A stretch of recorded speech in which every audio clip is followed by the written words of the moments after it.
to the Enterprise World magazine.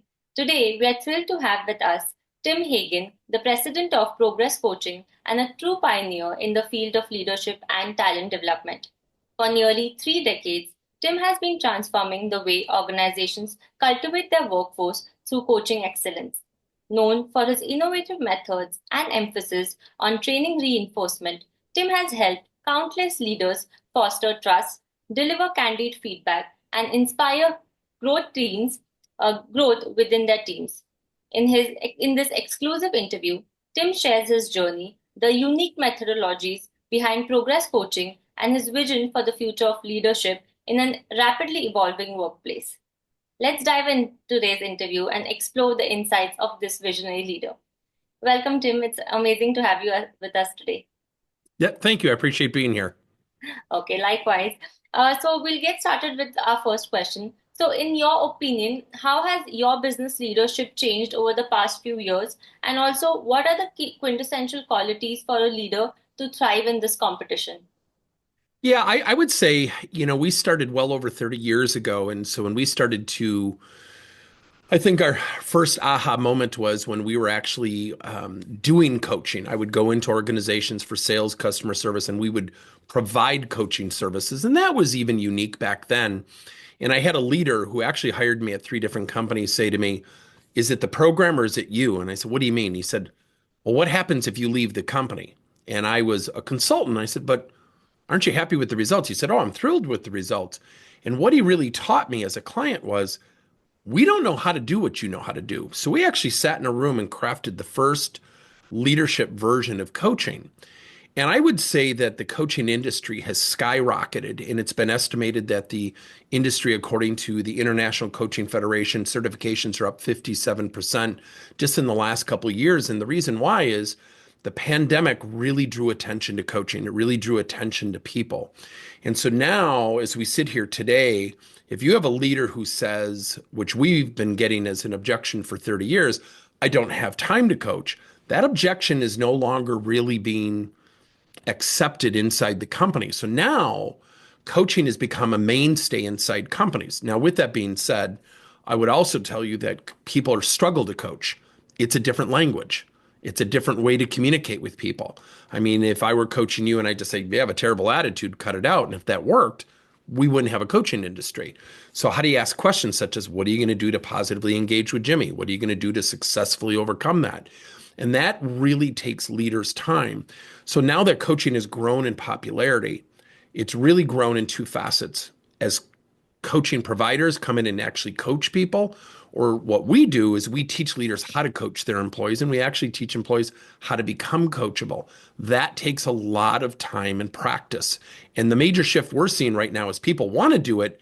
They just want to get it done right away, like it's a program that can be done overnight. And that's been probably the major challenge in the industry, but ultimately the opportunity as well. That's quite insightful. You've had this long-standing journey of around 3 decades and 30 years. So, please walk us through your professional and personal journey. And what was the turning point that propelled you to venture in this sector that you're working in coaching? Yeah, I think it was back to the moment I alluded to earlier. I think, our industry has been so predicated on services, sales training, customer service training, and the industry has been so heavy into training. And I'm a big fan of training. We do training. Yet when you have a conversation with somebody, it makes all the difference in the world. And I think probably one of the best things that I ever did and was at a company, a $4 billion manufacturer of recreational boating equipment. And I had a woman who literally, they were going through a downsize. We had to have our customer service staff upsell and cross sell. And I literally had a woman, her name was Trisha, who would literally hyperventilate into a bag. She would get so nervous and get red. And by the time she was done, after about 12 months, never doing training, always sitting with her once a day, just talking for a few minutes, maybe at lunch hour, maybe afterwards, getting people to come over there and say, "Wow, you sound great on the phone." And I would really creatively craft coaching approaches. And she became the number one person in the whole company. And that was a major breakthrough. Training alone doesn't really do that. So I think what really was the aha moment was getting people to see the results of coaching. Because 10, 15 years ago, training leaders how to coach was not even heard of. Now, in the last 5 years, everybody's doing it. I mean, everybody's a coach. And so, while the industry's gotten very saturated, I think it goes back to that moment where you have those coaching conversations, you have those coaching breakthroughs with people. And I think that that defining moment can happen inside companies. So, I'll actually have a person come to me and say, geez, I just had a career conversation with someone.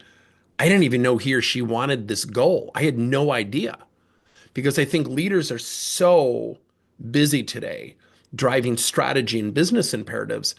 We all say we don't forget about people, but we forget about people. Truth be told, if I have a stack of paperwork on my desk or sitting down with an employee, 9 times out of 10, the leader's going to choose the stack of papers. They're not going to choose the employee, whether right or wrong. And what happens is we start to create some of our own challenges. So if I'm not spending time with someone and they're out interviewing and someone's really saying, we want you, that's a tough thing for somebody to hear and ignore. Geez, my boss doesn't even spend time with me.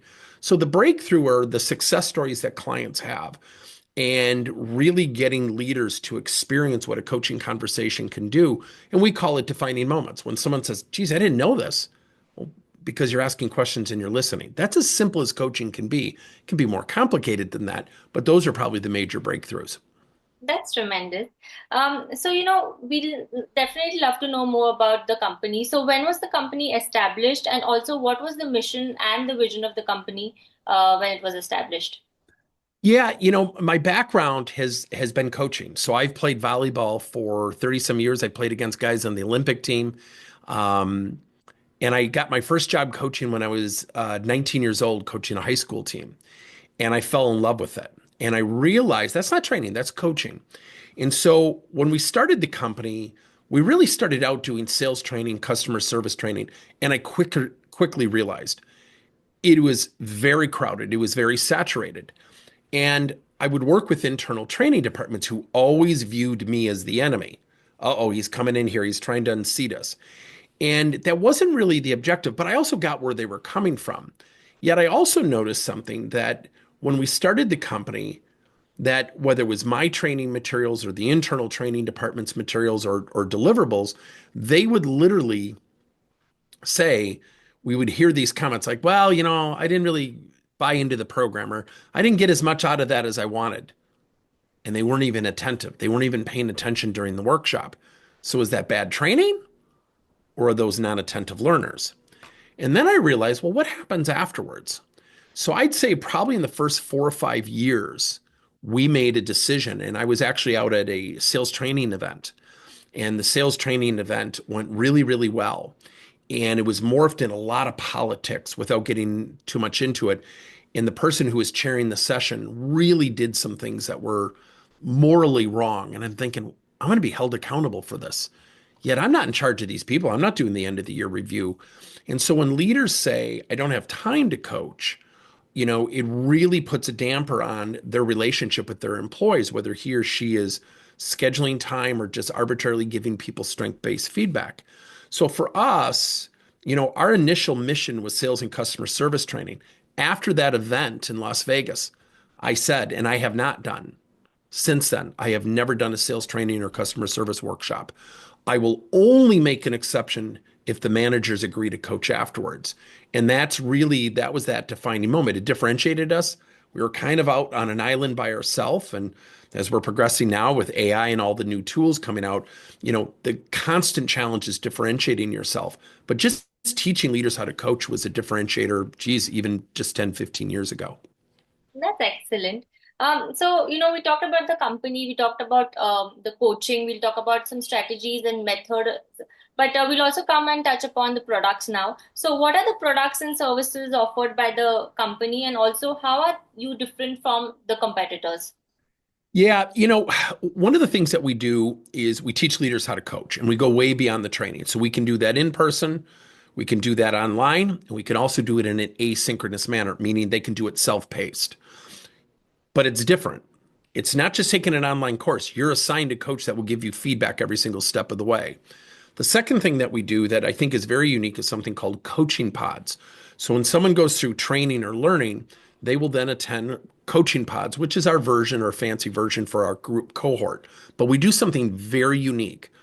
In the session, We will gamify, we'll make it fun, but we will also measure the progress as well as the culture of the organization. Number two, after the session's over, we give everybody an assessment form to share a target individual that they're coaching, as well as something that they're doing to coach their team. Those results are then routed to the leader's leader. So we really kind of bridge that gap between different layers within an organization. The second thing that I think we do very interesting is we teach coachability. I think leaders have it tough today. And I would say, in the United States, that our community of new employees are very lucky, I dare say, because my kids are in that demographic. They're spoiled, extremely spoiled. Well, I don't want to do this is often something we hear. Well, I don't know if I want to do that. And I'm like, I always tell my kids, if you're willing to do something, you'll get what you want. But if you're not willing to do what other people want of you, they may not want to help you. And there's a big difference in that mentality. So we also teach mass organizations, and we call it the Coachability Learning Series, how to seek feedback and say thank you, even when you disagree with it. How to become self-aware. 85% of people significantly lack self-awareness. How to be a great teammate. Everyone will tell you they're a great teammate. The fact of the matter is, according to Gallup, 71% of people are neutral or actively disengaged, meaning they're negative. So we not only teach leaders how to coach, we teach employees how to accept this thing called coaching. And one of the reasons we did that is everybody was doing the training thing the last 5 years. So what we've actually done is come up with a strategy to bring both parties together. And the reason this is so important today, it's been estimated that 60 to 62% of our leaders in the next 5 years will be first-time managers. So the third thing that we do that's very unique is we do something called peer-to-peer network development. We will build a network of non-leaders learning how to coach each other. Because often, if you and I are going for the same job and you get the promotion and I don't, most people aren't happy. We start to think, well, I got to leave the company. She shouldn't have gotten the job. I should have gotten the job. And that's a problem inside our workplace cultures. And we have to cultivate that from the ground up. So we actually have a program called Coaching Champions. We teach people how to seek feedback, how to get a feedback to their peers, and really serves organizations well with succession planning. It serves organizations really well with future talent development. It keeps them engaged when there aren't promotions. The fourth thing that we just invested in is we're obviously into artificial intelligence. And so we're now creating tools that bridge that gap between the leader and the employee. And they actually can go in one of our tools. It'll start out as a conversation and interview like you and I are doing now. And then at some point during the conversation, the avatar, the AI agent will say, would you like to take an assessment? And this is something really unique and different. If you say yes, you'll start to answer some questions I'm asking you. Little do you know, it's being populated into a backend assessment database that is routed directly to your boss. And then your boss can look at it and say, oh, here are the goals of this person. Here's where they're struggling. And we give a guide of how to coach to every single type of answer possible within that assessment tool. So we're constantly innovating. We have over 300 coaching courses. We have about 20 different coaching assessment tools we've built. We're overbuilt. But I think in this marketplace, if you're not differentiating yourself, you're not going to be in the marketplace much longer. That's excellent, and congratulations on achieving such a awesome process as well. At Progress Coaching, you actually play and spearhead two roles. So we'll definitely love to know more about your roles and responsibilities currently at the company. Yeah, they're multifaceted. We're a small company. I often tell our employees that there's three types of boats in the business world. There's ocean liners, there's yachts, and there's speedboats. The ocean liners will change slowly. My wife, who's a physician, worked for a huge company. The change was really painfully slow. Yachts are a little bit more nimble. They'll be more readily available to change. And one of my employees will always say, well, what does it mean to be a speedboat? I said, when we capsize, get back in, don't complain. There's no time. We just got to go. So my role is to keep things interesting, to keep things fun. We are 100% virtual. So we run our business through Slack. One of my employees said it's the most engaging workplace culture she's ever worked at. Now, do we have everything perfectly down? No, but we're in constant communication. And that actually leads to a product that we built just called Cadence Coaching. And that is we're messaging back and forth. We're having an asynchronous relationship. A number of my employees I've never been in the same room with, ever. And so I think my role is to let people know here's where we're going. Here's what I need from each one of you. So I have full time and part time, and really getting them, and it's always a challenge, getting them to understand the value of what they do. While someone's building out an assessment tool, they might think, well, I'm just cutting, copying, and pasting. Well, I'm just doing what Tim told me. When in fact, they're actually building out a solution for a client who's been searching for one, and it can create really that wow moment. So my role is really about direction, strategy. I certainly play a role in product development. Truth be told, that's probably my passion. The thing I least like to do is sales. To be blunt with you, if I never had to sell, I'd be thrilled. So my role is very multifaceted, but that's true of most small businesses. That's wonderful. And you're quite a multi-talented personality, so we can't accept anything less from you. So, change is the only constant and change is the need of the hour. It's in every industry that you work in. So, how do you keep yourself updated with the evolving market dynamics? Like, especially you mentioned with AI and everything. So, yeah, if you could touch on that. It, I encourage everybody, and the company pays for it, everybody to take courses. So over the holidays, I took 3 different courses. Perspective is powerful, but someone like myself who's in high innovator, it can also be disruptive because I want to do everything. I want to build everything. And so sometimes where I have fallen short is always wanting to build too many things. Like I said, we have over 300 coaching courses. Half of those have never been sold. And the reason I say that to you is, we're constantly looking for things to differentiate ourselves. I don't ever want to be compared to apples. So when someone just recently said, well, we're talking to another company that, wants to train our leaders and they do cohorts like you do. And all of a sudden I show them our AI tools. They're like, well, what will this do? I said, it'll make the conversations easier for your leaders. We'll actually do some of the work for your leaders. We'll help them hit the road running. So I think I'm constantly on LinkedIn. I follow different people in our industry, thought leaders, Elon Musk, um, but John Maxwell. I follow other people to see not just what they're doing, but more around the trends. So I don't look for tools as much as I look for trends. So when the pandemic hit, sadly, as it was not good for people, it was great for us because we went from traveling all over the country to now I have clients in Asia, I have clients in India, I have clients in Europe, I have clients in Australia. That wouldn't have been possible before the pandemic. So all of a sudden, the virtual world became a lot more accepted. So we doubled down on different tools that we use during our virtual sessions versus just doing a static Zoom session, which has been, it's old, it's tired, it's not exciting anymore. Whereas 4 or 5 years ago, it was, oh, this is cool. My wife said, I'll never see a patient virtually. Now she said, this is kind of neat. I don't even have to leave the house. So I think as trends go, we always ask ourselves, what could we build to help drive that trend? Right now, I would tell you the biggest trend that we're seeing is new managers are going to be a major percentage of the marketplace. Employees are coming in wanting, not willing. Number three, we have to build AI, but we have to build AI in a way that AI will not be perceived as replacing the leader to employee conversation. Here's why. If AI were to replace that, and I just saw a tool where they're professing that, I said, what do you think is going to happen when somebody gets an end of the year review and they just get average marks across the board? And the leader said, well, that's what AI told me. There's going to be a rush to the door. People are going to leave the company. So we don't look for tools as much as we look for trends from different thought leaders, what people are talking about. And then we ask how to build things that will help drive those trends. But we also know we're building things we may never use again, but there's a value in building as well. That's superb. So, because you talked about the team, you talked about how everyone is placed remotely, and that's how you work through Slack. So, we'll definitely like to know more about how do you look after your employees, and also what makes your team and company culture unique. Yeah, I would start with the unique in the culture. I will post videos almost once or twice a day that are humorous.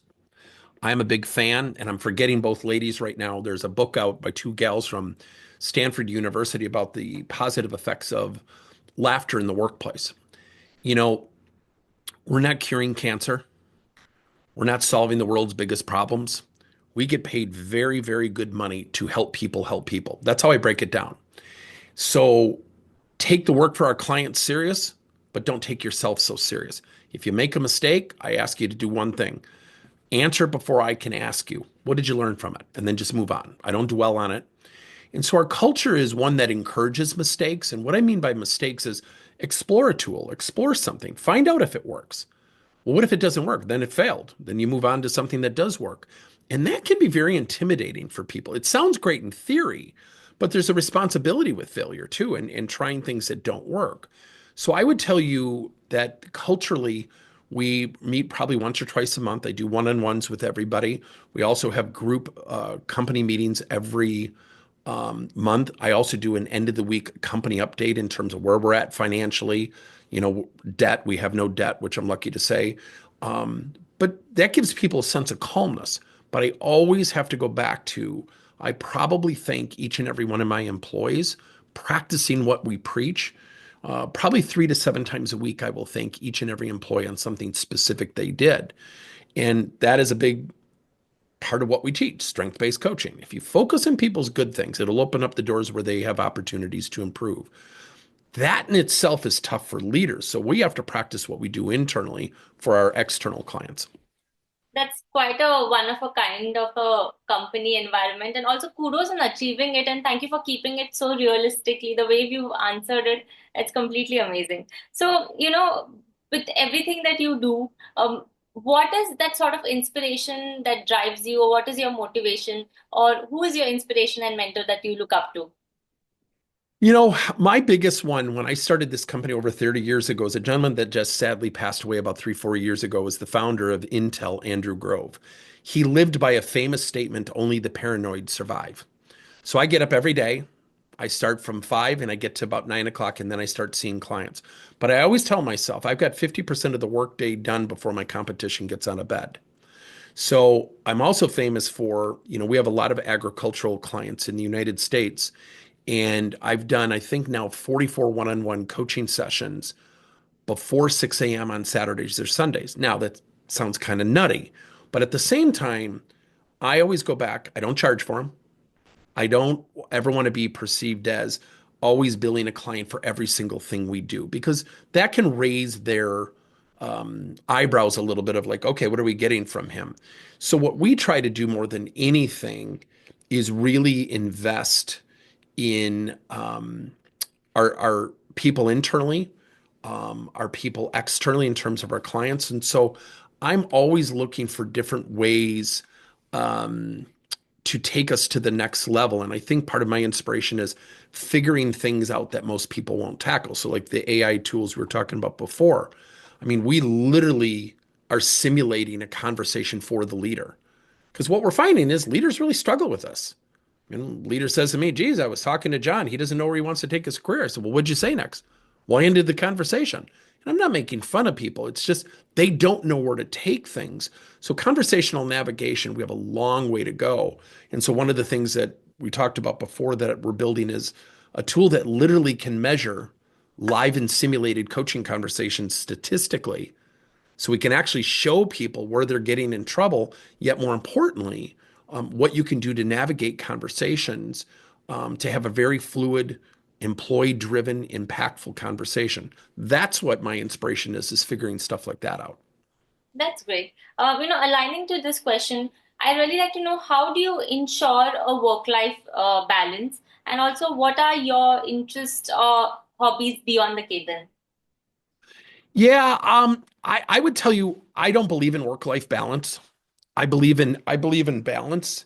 And what I mean by that is I think that, when you think about work-life balance, you tend to think about a balance beam. I don't think there's a balance beam. Anybody who has an entrepreneurial firm will tell you there is no balance. I think the balance is when you're excited about work, dive in. When you're burnt out, dive out. Everything in between, I do a lot of reflection. I encourage our clients. I have a CEO right now that I work with that I literally tell him, lock yourself in a room once a week for 30 minutes, turn off the lights, and just think. He said, this is the weirdest thing I've ever heard. I said, just do it and just try it. He's a completely different person when he comes out of that room because he's a hard charging strategist, great guy. And so I think the work life balance is overstated. I get time away, and I always remind people, when someone like me gets up at 5, people will say, "Oh, you got to relax. You got to relax. You're going to burn yourself out." And I always say to people, I said, "You won't find a client or a person in this world that will ever tell you I was in a bad mood, ever." Now, are there times I need to get away from work because I'm grinding and it's tough? Oh, absolutely. But I've never missed anything with my wife. I've never missed anything with my 2 kids. So when they were in school, I never missed anything. So I think the entrepreneur world, especially in the coaching world, you always want to be accessible. So I live my life by 2 things: relentlessly helpful and always accessible. If someone wants to talk at Saturday night at 2 o'clock in the morning and I can make it, I'll do it. And that's what's really differentiated us. We don't always do it for the dollar. We do it so we can help people and really grow this industry, which is called coaching. So I think the work-life balance is, for my taste, is a little bit overstated. I don't really have a work-life balance, but I don't have a lot of days where I'm in a bad mood either. So I think I've, for lack of a better description, have my own version of balance. I think you've completely cracked the code that works for you. So I think that's really fantastic. So we'll touch a little bit and talk a little bit about the future now. So what are the products and services that we can expect from the company in the upcoming future? Yeah, AI tools. And it's funny, AI tools that measure things like your ability to get feedback, measure your motivation levels, measure your career goals, and then routing the responses back to that person's leader with an interpretation guide that actually has built-in sound bites of how to coach each question. The other one is we're building a tool, we've actually built it, that measures people's conversational ability. Now that's actually been out there, but it's not out there in alignment with the way we teach coaching. The third thing is we're starting to get more into what we call coaching application. So I'm certified in DISC. If a company comes to me and says, "We don't know how to use DISC, we have all these assessments done. How do I coach a D to work with an I?" I'm also certified in emotional intelligence. How do I coach someone who's low in empathy? So we're starting to do a ton of work beyond the coaching program, more into that niche. How do I coach to our sales process? How do I coach this customer service model? How do I coach to our corporate values and principles, which we're doing for a federal credit union right now? So coaching application is that next step going beyond how to coach, even though still a lot of companies need to learn how to coach. And then certainly with the proliferation of AI, that will be a mainstay, I would imagine, for the next 20 years.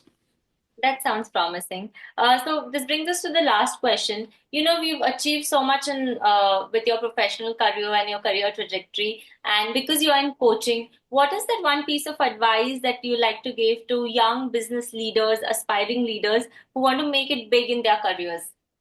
Practice, Well said. practice, practice, practice. Conflict terrifies people. Then practice the conversation. You have to have a tough conversation with your boss up. It's our most common question. Well, how do I coach upward? What do you mean by coaching upward? Well, what if I disagree with my boss? No, that's called a disagreement in judgment. Coaching upward is having a conversation that is thoughtful and considerate. And so a lot of times with my clients, they'll say, "Well, what do you do in this situation?" I will role play and demonstrate in a 2-hour workshop, probably upwards of 20 different times. And someone goes, "Well, I can't do it like you. You're so quick on your feet," and sometimes too quick. But practice. If you are willing to get better at something, and this is the biggest misnomer, and I love this book by Angela Duckworth called Grit, and she talks about the value of practice. If you have kids who play sports, would we ever go up to their coach and say, "My kid doesn't practice. He just shows up for games. She just shows up for games." We think it's crazy. We give our profession less attention. So when companies outside of young professionals will say to me, "What do our leaders need to do?" I said, "Practice." It's not a normal language for people. We'd rather just tell people what to do. If that worked, we wouldn't have a coaching industry. We have lost such sight of the value of practicing and getting better at things and just being okay with, you know what? I'm not there yet. I'm moving in the right direction. And that is something that when we do our pods, people will literally say after about 7, 8 weeks, "You never give us constructive feedback." I said, "I know." I said, "I will." "Why haven't you done so already?" I said, "Because you're practicing. I want you to feel good about getting better." So when I coach boys in volleyball, I had a dad once say to me, "How come you're not yelling at the kids? They're not playing well." I said, One, they're not my kids. Two, we just started. They'll get there. What do you mean they'll get there? I said, this is where practice comes in. Somewhere along the line, we've gotten so busy, we convince ourselves I don't have time to practice or coach. It's a smokescreen for I don't know what to do, I don't know what to say. So when you implement practice into anything, people get better. It takes less time. Salespeople who practice, they don't have to prepare as much because they're well prepped and they're well practiced. I speak at universities all the time, and they'll ask me that same question you just asked me. And I say it all the time. I said, if you need to get better at something, practice it. Don't just try it once and say, oh, it didn't go very well. And those are common reactions we get in the workplace. I wish the workplace would hold practice up to a higher level of standard because it would dramatically change people's workplace cultures. That's well said. I think that's true wisdom right there. Because there's a quote that says practice makes a man perfect. And I think you don't need to hit perfection, but you'll definitely go there in that angle, definitely soon. So, Yeah, practice makes you better. yes. So, thank you for that. So, yeah, Tim, this brings us to the end of the interview. But is there anything that you'd like to add if I've missed through the questionnaire? No, the only thing I would say to organizations today is train your leaders how to coach, practice it all the time. And the way you get them to practice is to talk about what they're dealing with. Adults learn best when the material directly applies to them. Go beyond the training and morph into the situational challenges they have. They will become a captive audience, and that's what our company does. That's amazing. I think definitely this practice is going to be a key takeaway from this interview for all of the viewers that's going to watch the podcast. So yeah, thank you so much for your time and effort. I think you're a phenomenal leader. You have such a fantastic acumen of coaching, and thank you for sharing all of your extensive knowledge through the interview. That's going to definitely help the audience. And yeah, I just want to wish you all the best